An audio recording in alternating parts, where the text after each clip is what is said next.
आजकल social media पर यही न्यूज सुर्खियों में है। पर क्या है ये मर्डर केस? क्यों एक प्रेमी ने अपनी ही प्रेमिका का खून किया, वो भी इतनी बेरहमी से? ये जानने के लिए पूरी स्टोरी जरूर देखिए।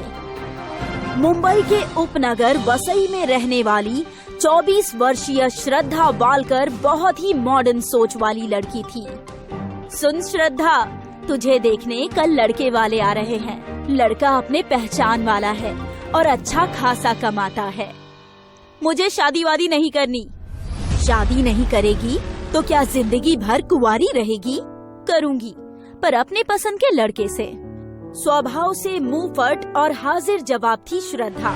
और क्यों ना होती, वो मास मीडिया की स्टूडेंट रह चुकी थी, पर उसने अपना ग्रेजुएशन पूरा नहीं किया और कॉल सेंटर के जॉब पर लग गई।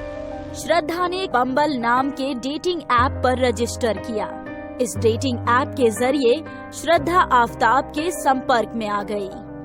पहले वो दोनों चैटिंग करने लगे। फिर एक दिन श्रद्धा आफ्ताब से मिलने रेस्टोरेंट गई। वो दोनों वसई के ही रहने वाले थे। हाय, आई एम श्रद्धा। और मैं हूँ आफ्ताब। पहली मीटिंग में ही दोनों ने बहुत बातें की।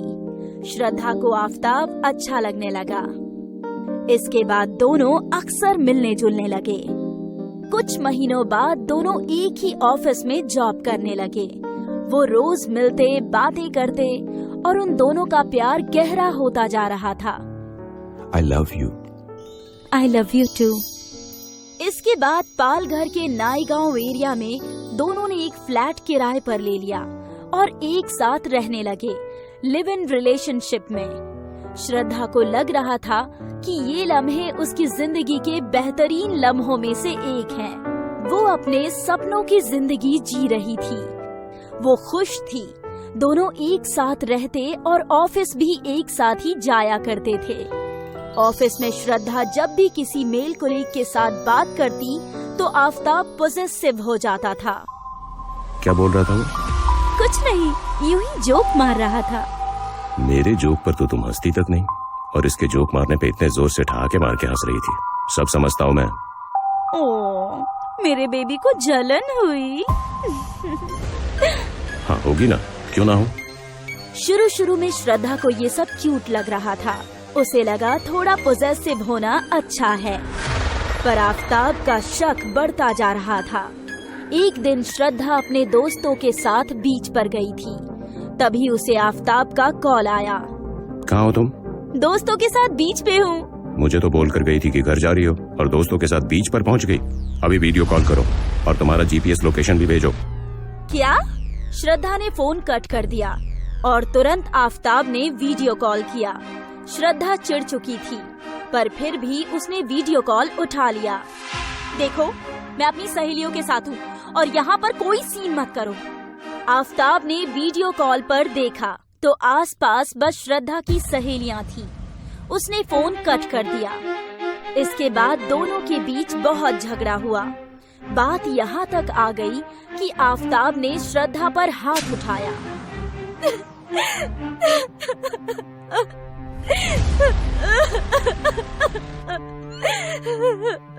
श्रद्धा रोते हुए कोने में बैठ गई और फिर आफ्ताब श्रद्धा को मनाने में जुट गया। बेबी सॉरी, गलती हो गई।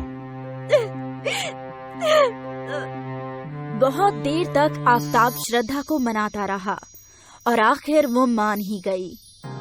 इसी बीच श्रद्धा के लिव इन रिलेशनशिप की बात उसके पापा को पता चल गई। उन्होंने श्रद्धा को घर बुलाया और घर में हंगामा शुरू हो गया।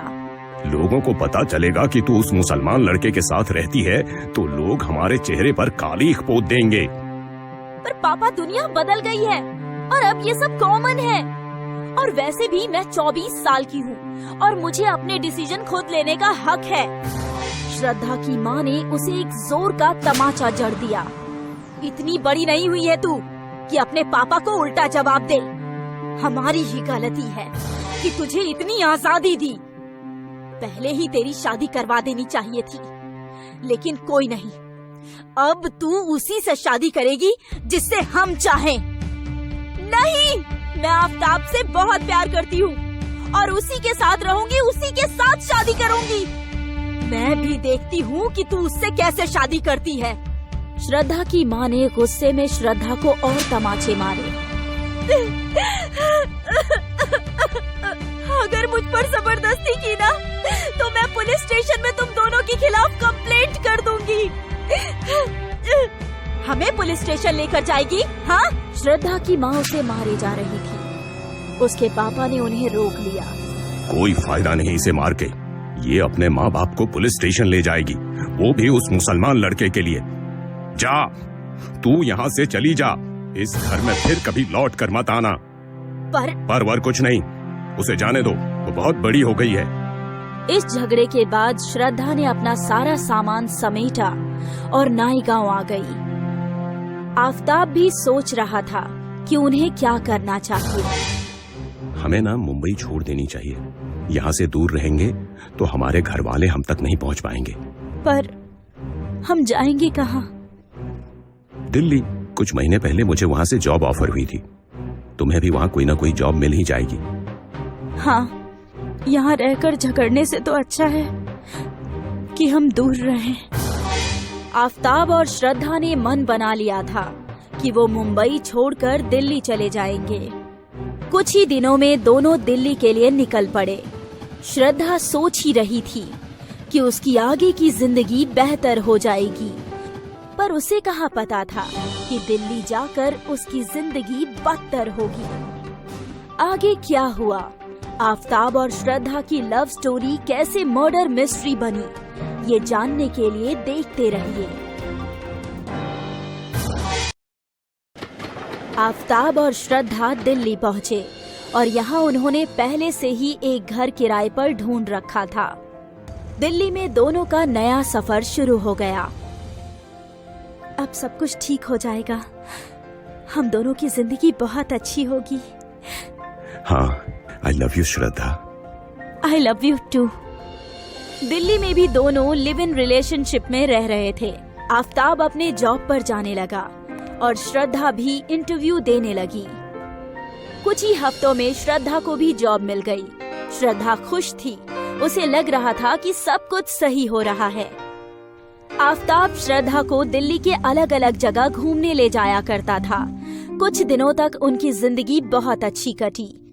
फिर एक दिन श्रद्धा फोन पर बात कर रही थी। हंस हंस के आफताब को शक हो गया कि कहीं कोई लड़का तो नहीं। आफताब ने तुरंत श्रद्धा का फोन छीना और चेक किया। फोन पर श्रद्धा की बेस्ट फ्रेंड थी। श्रद्धा को ये बात खटकी और उसने फोन रख दिया। ये सब क्या है? तुम्हें अब भी मुझ पर शक है? नहीं, बस चेक कर रहा था। चेक? पर क्यों? यही देख रहे थे ना कि कहीं कोई लड़का तो नहीं है। मुझे अगर किसी और लड़के से बात ही करनी होती तो मैं यहाँ तुम्हारे साथ दिल्ली थोड़ी आती। सॉरी, मैंने तुम पर फिर से शक किया, पर मैं क्या करूं? मुझे डर है कि कहीं तुम मुझे छोड़कर न चली जाओ। मैं क्यों तुम्हें छोड़कर जाऊंगी बेवकूफ? आफताब रोती हुई सूरत बनाकर श्रद्धा से लिपट गया। श्रद्धा को लगने लगा कि ये आफताब की पॉसेसिवनेस है और आफताब श्रद्धा को खोने से डरता है। अचानक एक रात श्रद्धा उठी तो उसने देखा कि आफताब अपने फोन पर किसी से बातें कर रहा था और श्रद्धा को देखकर तुरंत उसने फोन काट दिया। इतनी रात को किससे बातें कर रहे थे? कहाँ? वो तो मैं यूं ही गाना गा रहा था। मेरी आवाज से तुम्हारी नींद डिस्टर्ब हुई क्या? Sorry baby. कोई नहीं। श्रद्धा को यकीन था कि आफताब किसी से फोन पर बात कर रहा था, तो फिर उसने झूठ क्यों बोला? अगले दिन श्रद्धा के फोन में नेटवर्क नहीं था। बेबी, मुझे तुम्हारा फोन दो ना। मेरा? क्यों? मुझे ऑफिस में फोन करके इन्फॉर्म करना है, पर मेरे फोन में नेटवर्क ही नहीं है। आज जाकर ये सिम कार्ड भी बदलवाना है। आफताब ने डरते डरते श्रद्धा को अपना फोन दिया। श्रद्धा ने किसी को फोन लगाया, पर पूरा समय आफताब उसके पास ही था, इस फिराक में कि कब वो श्रद्धा से फोन छीन सके। ऐसा क्या था उसके फोन में जो वो श्रद्धा से फोन छिपाना चाहता था? धीरे धीरे श्रद्धा समझ चुकी थी कि आफताब उससे कुछ छुपा रहा है। जब भी वो उसके पास जाती तो वो फोन बंद कर देता। क्या बात है, तुम अपना फोन क्यों छुपा रहे हो? कुछ नहीं, वो मेरे दोस्त व्हाट्सएप ग्रुप पे कुछ भी भेजते हैं ना, यू नो ना लड़के कैसे होते हैं। मुझे लगा तुम गुस्सा करोगी, इसलिए तुमसे फोन छुपा रहा था। बस इतनी सी बात? मुझे लगा। क्या? कुछ नहीं। इसी दौरान कोरोना के कारण लॉकडाउन लग चुका था। श्रद्धा और आफताब दोनों वर्क फ्रॉम होम कर रहे थे और अक्सर उनके बीच लड़ाइयाँ होने लगी। एक दिन श्रद्धा को कॉल आया कि उसकी मम्मी नहीं रही। कोरोना के कारण उनका देहांत हो गया।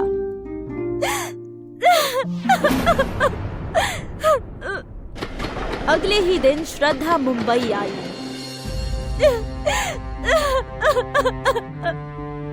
माँ का अंतिम संस्कार हुआ, सारे कार्य पूर्ण हुए। श्रद्धा अपने घर पर लगभग 14 दिन तक थी और फिर वो वापस जाने के लिए तैयारियां करने लगी। रुक जा बेटी, अब तेरी माँ भी नहीं रही, कम से कम अब तो इस बाप की बात सुन ले, उस मुसलमान लड़के का साथ छोड़ दे। नहीं पापा, आफताब बहुत अच्छा है, मैं उसके साथ ही जिंदगी गुजारना चाहती हूँ, वो मुझे बहुत खुश रखेगा। ठीक है, तो कम से कम उससे शादी तो कर ले, ऐसे बिना शादी के उसके साथ मत रह। ठीक है पापा। श्रद्धा मुंबई से दिल्ली वापस लौट आई और यहाँ आते ही श्रद्धा ने देखा कि आफताब कुछ अलग बर्ताव कर रहा है। उसे वापस आकर कुछ दिन बीत गए। क्या हुआ? क्या हुआ? तुम पहले जैसे नहीं रहे। पहले मेरे बिना तुम्हारा एक दिन भी नहीं बीतता था और जब से मैं वापस आई हूँ तुम मेरे साथ टाइम स्पेंड ही नहीं कर रहे। ऐसा कुछ नहीं है, मुझे लगा अभी तुम्हारी मॉम की डेथ हुई है तो तुम्हें थोड़ा स्पेस दे दूं, बस इसीलिए तुमसे दूर था बेबी। आफताब ने श्रद्धा को गले तो लगा लिया, लेकिन ये हक पहले के जैसा नहीं था। श्रद्धा समझ चुकी थी कि कुछ तो गड़बड़ है। बेबी, हम शादी कब करेंगे? शादी? हाँ शादी।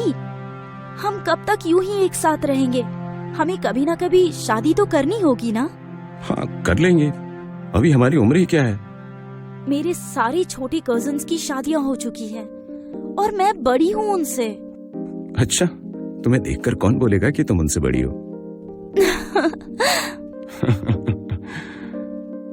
इस दिन के बाद कई बार श्रद्धा ने शादी करने की बात छेड़ी और हर बार आफताब बात टाल देता था। क्या आफताब मुझसे शादी नहीं करेगा? क्या वो सिर्फ मेरा इस्तेमाल कर रहा है? इस बात को लेकर श्रद्धा आफताब में झगड़े होने लगे। तुम मुझे ये बताओ कि तुम मुझसे शादी करोगे भी या नहीं? बेबी, ये सब तुम क्या लेकर बैठी हो? मैंने तुम्हें बताया ना, हमारी शादी करने की उम्र नहीं है। अच्छा, लिव इन रिलेशनशिप की उम्र है और शादी की नहीं है ना? साफ साफ बोलो ना कि तुम मुझसे शादी करना ही नहीं चाहते हो। ऐसी बात नहीं है। तो बोलो क्या बात है, या मैं सिर्फ तुम्हारे साथ सोने के लिए हूँ? इस बात पर आफताब को गुस्सा आ गया और उसने एक बार फिर श्रद्धा के ऊपर हाथ उठाया।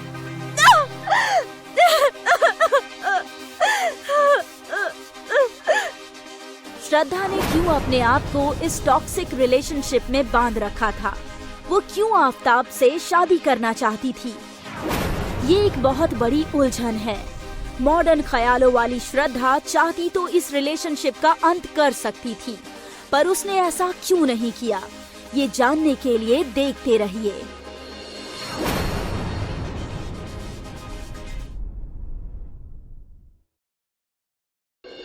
श्रद्धा रोज आफताब से शादी करने के लिए जिद किया करती थी और इसी बात पर रोज उन दोनों का झगड़ा हो रहा था। अब बस भी करो श्रद्धा, क्या ये शादी शादी की रट लगाए बैठी हो? ऐसा बोल क्यों नहीं देते कि तुम्हें मुझसे शादी करनी ही नहीं है और अब तुम्हारा दिल किसी और लड़की पर आ गया है? तुम्हें क्या लगता है मुझे समझ नहीं आता? हाँ, मैं तभी समझ गई थी जब तुम अपना फोन छुपा रहे थे मुझसे। अब जब तुम समझ ही गई हो तो मेरी जिंदगी से चली जाओ। आहा, इतना आसान है क्या? तुमने मेरी जिंदगी बर्बाद कर दी। 2 साल से मेरे साथ लिव इन रिलेशनशिप में हो और बोल रहे हो कि चली जाओ। मैं ऐसे नहीं जाऊंगी, मैं तुम्हारी जिंदगी भी बर्बाद दूंगी। क्या करोगी बताओ? पुलिस में केस करूंगी तुम्हारे खिलाफ और तुम्हें जेल भिजवाऊंगी। मुझे जेल भिजवाने की धमकी दे रही है? आफताब गुस्से में आग बबूला हो गया। वो श्रद्धा को मारने लगा। मार लो, जितना मारना है मार लो। जब पुलिस तुम्हें मारेगी ना तो समझ में आएगा। मुझे पुलिस से पिटवाएगी? हाँ? आफताब में तैश में आकर श्रद्धा का जोर से गला दबाया। का गुस्सा कम ही नहीं हो रहा था। श्रद्धा ने सिसकते सिसकते दम तोड़ दिया और जब तक आफताब को होश आया वो मर चुकी थी। अब आफताब घबरा गया। उसे पता था कि पुलिस उसे पकड़ लेगी। कई घंटों तक वो लाश के बगल में ही बैठा रहा। अगर पुलिस को श्रद्धा की लाश मिली तो मैं पकड़ा जाऊंगा। मुझे कुछ भी करके श्रद्धा की लाश को ठिकाने लगाना होगा। आफताब सोचने लगा कि वो क्या कर सकता है। तभी उसे एक हॉलीवुड मूवी डेक्स्टर की याद आई। इस मूवी में मर्डर करके लाश के टुकड़े टुकड़े करके उन्हें जंगलों में फेंक दिया गया था। आफताब को लगने लगा कि यही सही होगा। अगली सुबह आफताब ने एक नया फ्रिज और बूचर नाइफ खरीद ली और फिर बेरहमी से उसने श्रद्धा की लाश के टुकड़े टुकड़े किए और उन्हें प्लास्टिक में भरकर फ्रिज में रख दिया। अब इन्हें कहाँ फेंकना है ये सोचना पड़ेगा। सारे टुकड़े अलग अलग जगह फेंकने होंगे जिससे जानवर इन टुकड़ों को खा ले और किसी को पता भी ना चले। इसके बाद आफताब दिल्ली के आसपास के इलाके में घूमने लगा और सही जगह की तलाश में वो छतरपुर जा पहुंचा। छतरपुर एक सुनसान फॉरेस्ट इलाका था और लाश के टुकड़े फेंकने के लिए बिल्कुल सही। यहाँ कई दिनों से श्रद्धा के पापा परेशान थे क्योंकि श्रद्धा ने सोशल मीडिया पर कई दिनों से कोई अपडेट नहीं डाली थी। श्रद्धा हर दिन कुछ न कुछ जरूर पोस्ट करती थी पर वो गायब थी। इसलिए श्रद्धा के पापा ने उसके सारे दोस्तों से कांटेक्ट किया पर किसी को कुछ पता नहीं था। कुछ दिन और बीत गए। यहाँ आफताब एक एक करके श्रद्धा की लाश के टुकड़े को फेंकने लगा और हर दूसरे दिन वो एक टुकड़ा फेंक आता, वो भी गहरे जंगलों में। जब कई दिनों तक श्रद्धा का पता नहीं चला तो श्रद्धा के पापा ने उसकी मिसिंग एफआईआर दर्ज करवा दी और फिर मुंबई पुलिस ने दिल्ली पुलिस को कॉल किया। यहाँ से दिल्ली पुलिस की टीम आफताब के फ्लैट पर पहुंची। आफताब उस वक्त अपने फ्लैट में खाना खा रहा था। ये वही फ्लैट था जहां उसने श्रद्धा का खून करके उसकी लाश के टुकड़े टुकड़े करके फ्रिज में रखा था। श्रद्धा कहाँ है? मुझे नहीं पता। हमारा झगड़ा हुआ था तब से वो गायब है। सच बता, वो कहाँ है? नहीं पता। तू ऐसे नहीं बोलेगा। चल हमारे साथ थाने। शक के आधार पर आफताब को हिरासत में ले लिया गया और पुलिस ने उसकी अच्छे से पिटाई की। मैं बताता हूँ, मैं सब कुछ बताता हूँ। मैंने ही श्रद्धा का खून किया है और उसकी लाश के 35 टुकड़े करके जंगलों में फेंक दी। आफताब की ये कबूली सुनकर इंस्पेक्टर भी दंग था।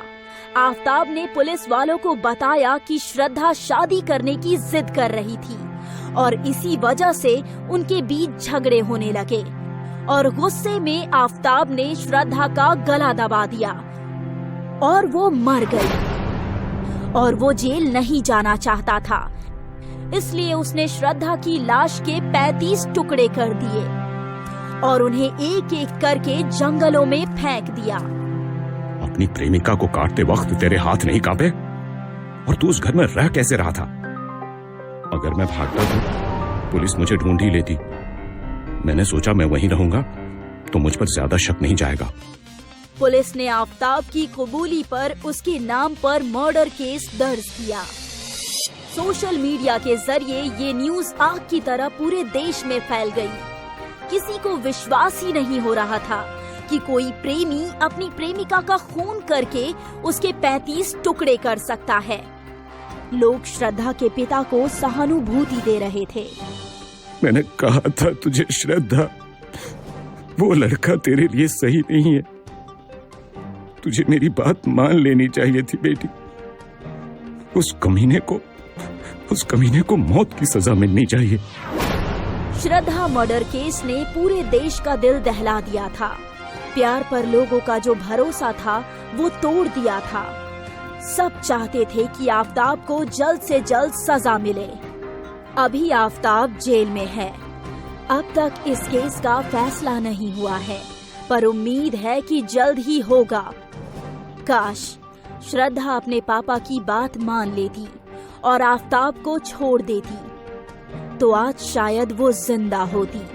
अक्सर नौजवान गलतियां कर बैठते हैं और ऐसी गलतियां उनके लिए घातक साबित होती है। टॉक्सिक रिलेशनशिप की ये गलती श्रद्धा और उसके पूरे परिवार के लिए घातक साबित हुई है।